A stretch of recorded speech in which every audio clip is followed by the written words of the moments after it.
Normal ப்ளவுஸ்னால் இந்த இடத்துல first 1/2 இன்ச்சுக்கு ஒரு லைன் போட்டு அதுக்கப்புறம் ப்ளவுஸ் வைக்கணும். இல்லை இப்போ நார்மல் ப்ளவுஸ்னால் லைனிங் ப்ளவுஸுக்கு 1/2 இன்ச்சு, அதே உங்களுக்கு பார்த்தீங்கன்னா நார்மல் ப்ளவுஸ்னால் 1.5 இன்ச்சுக்கு ஃபஸ்ட்டு ஒரு லைன் போட்டுடணும்.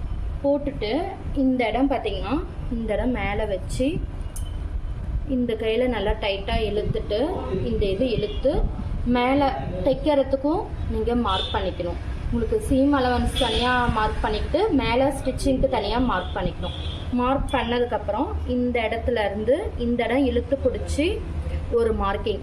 உங்களுக்கு இதை விட எக்ஸ்ட்ரா கிளாத் வேணும்னா எக்ஸ்ட்ரா 1 இன்ச்சு நீங்கள் மார்க் பண்ணிக்கலாம்.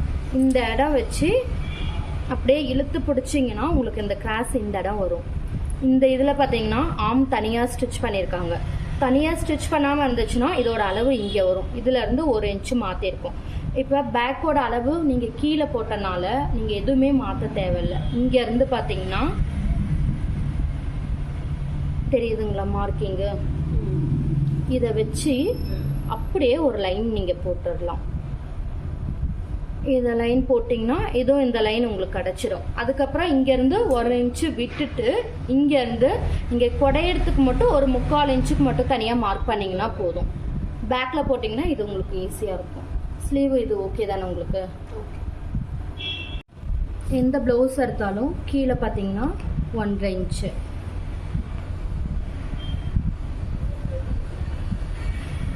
ஒன்றரை இன்ச்சுக்கு ஒரு லைன் போட்டுட்டு அளவு ப்ளவுஸ் பார்த்தீங்கன்னா ஷோல்டர், இந்த ஷோல்டர்லேருந்து இந்த டாட் பிடிச்ச இடம் டோட்டலாக பார்த்தீங்கன்னா 13 இருக்குது. இந்த 13லேருந்து ஷோல்டருக்கு 1/2 இன்ச்சு எக்ஸ்டெண்ட் பண்ணிக்கணும். அப்போனா டோட்டலாக உங்களுக்கு 13.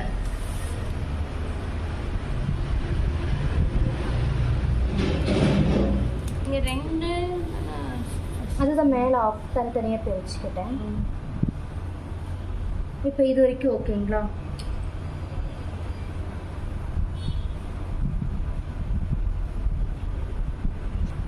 இப்போ ப்ளவுஸ் போட்டுட்டு உங்களுக்கு இங்கேருந்து பார்த்தீங்கன்னா இந்த சென்டர் டாட்டுக்காக நான் 1 இன்ச்சு எக்ஸ்டெண்ட் பண்ணி மார்க் பண்ணியிருந்தேன். அடுத்தது இந்த இடமும் வச்சு இந்த இடம் பாருங்கள் இழுத்தா வராது, இதோட ஸ்ட்ரைட் லைன் எங்கே இருக்கோ அந்த லைனுக்கு போட்டுட்டேன். இது வரைக்கும் ஓகேங்களா? அடுத்தது பாருங்கள் இங்கேருந்து இந்த ப்ளவுஸோட அளவு வச்சு இங்கே ஒரு மார்க், எட்ஜில் ஒரு மார்க்கு, ஸ்டிச் போட்டதில் ஒரு மார்க் பண்ணியிருக்கேன். இது வரைக்கும் ஓகேங்களா? இங்கே பார்த்தீங்கன்னா இருக்கிற நெக் அளவு அப்படியே வச்சு ஒரு மார்க் பண்ணுறீங்க. ஓகேங்களா? இதை மார்க் பண்ணிவிட்டு இதை அழுத்தி வச்சு இந்த சைடு பார்த்தீங்கன்னா இங்கே நிற்கிது. ஆமாங்களா? தைக்கிறதுக்கூட பாருங்கள் சேர்த்து வச்சிங்கன்னா கரெக்டாக இருக்குது. தெரியுதுங்களா? இந்த நெக்கோட அளவும் சரி கரெக்டாக இந்த ரெண்டும் இப்படி வச்சு சேம் இது அப்படியே இந்த ஒரு லைனை மட்டும் தூக்கி வெளியில் எடுத்துட்டு இந்த லைனுக்கு வரைஞ்சிக்கணும். எதுவுமே நான் மாற்றலை, இருக்கிற லைனில் அப்படியே வரைஞ்சிருக்கேன். இது ஓகேங்களா? அடுத்தது இதை வரைஞ்சிட்டு அடுத்தது இப்படியே வச்சு இந்த துணியை இப்படி ஓப்பன் பண்ணிவிட்டு இந்த துணியை இப்படி நகர்த்தி விட்டுட்டு இங்கே ஒரு 1/2 இன்ச்சு தைக்கிற அந்த சீம் அலவன்ஸ் ரெண்டுமே மார்க் பண்ணியிருக்கேன். இது வரைக்கும் புரியுதுங்களா? இந்த இடம் பார்த்தீங்கன்னா இந்த 2வது அளவு இருக்குல்ல, இந்த இடம் விட்டுட்டு இந்த இடத்துக்கு ஒரு லைனு, அதே மாதிரி இந்தாண்ட இருக்கிற 2வது அளவு. இது ஓகேங்களா?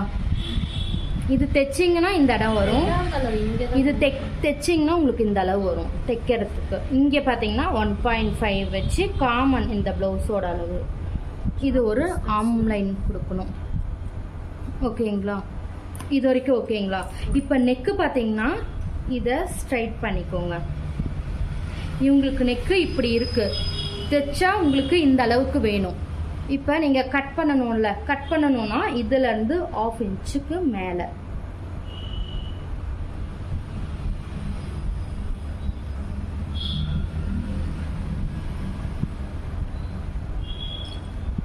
இப்போ நீங்கள் பண்ணது வந்து பார்த்தீங்கன்னா ஷோல்டர் ரெண்டுமே இப்படி ஒன்றா வச்சு சென்டரில் ஸ்டார்டிங்கில் ஒரு மார்க்கிங் மாதிரி பண்ணிக்கோங்க. பண்ணிவிட்டு நீங்கள் தைக்கிறீங்கல்ல ஷோல்டர்லேருந்து இங்கே வச்சு இந்த அளவுக்கு கரெக்டாக வருதான்னு செக் பண்ணணும். நம்ம இப்படி உங்களுக்கு அளவு கரெக்டாக வந்துச்சு அப்படின்னா உங்களுக்கு நெக்கு கரெக்டாக உட்காரும்.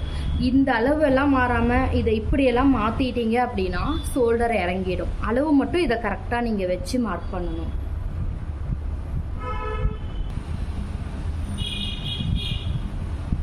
இந்தாண்ட இருக்கிற அளவுக்கு இந்தாண்ட ஒரு மார்க்கு, இந்தாண்ட பார்த்தீங்கன்னா ஒரு மார்க்கு,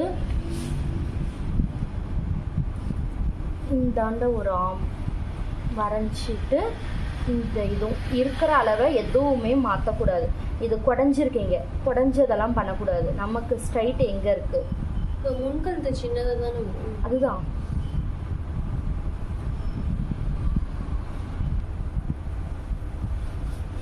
ப்ளவுஸோட ஆம் பார்த்தீங்கன்னா இந்த சைடு இருக்கா, இங்கேருந்து இந்த இடம் வச்சுட்டு மேலே தைக்கிறதுக்கு 1/2 இன்ச்சு விட்டுட்டு இங்கே இருக்கா, இதோட துணி பாருங்கள் 1/2 இன்ச்சு கீழே இருக்கா, அப்போ இங்கே வரும். இதுக்கு 1/2 இன்ச்சு, அப்போ இந்த மார்க்கிங் உங்களுக்கு இங்கே வரும். இதை வச்சிங்கன்னா மேலே 1/2 இன்ச்சு விட்டு இங்கே கீழே இருக்கிற கிளாத்துக்கு ஒரு 1/2 இன்ச்சுக்கு ஒரு மார்க் பண்ணியிருக்கேன். இந்த டாட்டுக்கு இங்கே ஒரு மார்க் பண்ணியிருக்கேன்.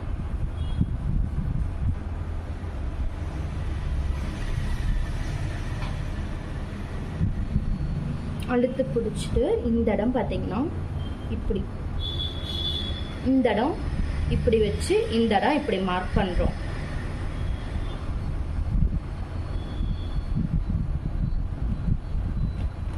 ஓகேங்களா?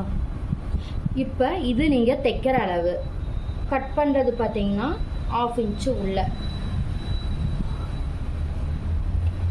இங்கேருந்து இந்த அளவு நீங்கள் கட் பண்ணணும். முன்னாடி இருக்கிற அளவை கட் பண்ணிங்கன்னா தைச்சிங்கன்னா உங்களுக்கு அந்த அளவு கிடைக்கும். இது ஓகேங்களா? இது முடிச்சதுக்கப்புறம் பாருங்கள், இப்போ இங்கே தைக்கிறதுக்கு மேலே விட்டுட்டேன்னா அதனால் இதை நான் இங்கே வச்சுக்கிறேன். இந்த துணி இங்கே வச்சு இதிலேருந்து 1/2 இன்ச்சு கீழே வருதா இந்த துணி, இங்கே இருக்குது, அப்போ 1/2 இன்ச்சுனா இங்கே வரும். ஆமாங்களா? இந்த துணி இப்போ இங்கே ஒரு டாட் இருக்குது, அதுக்கு ஒரு 1/2 இன்ச்சு மார்க் பண்ணிட்டேன்.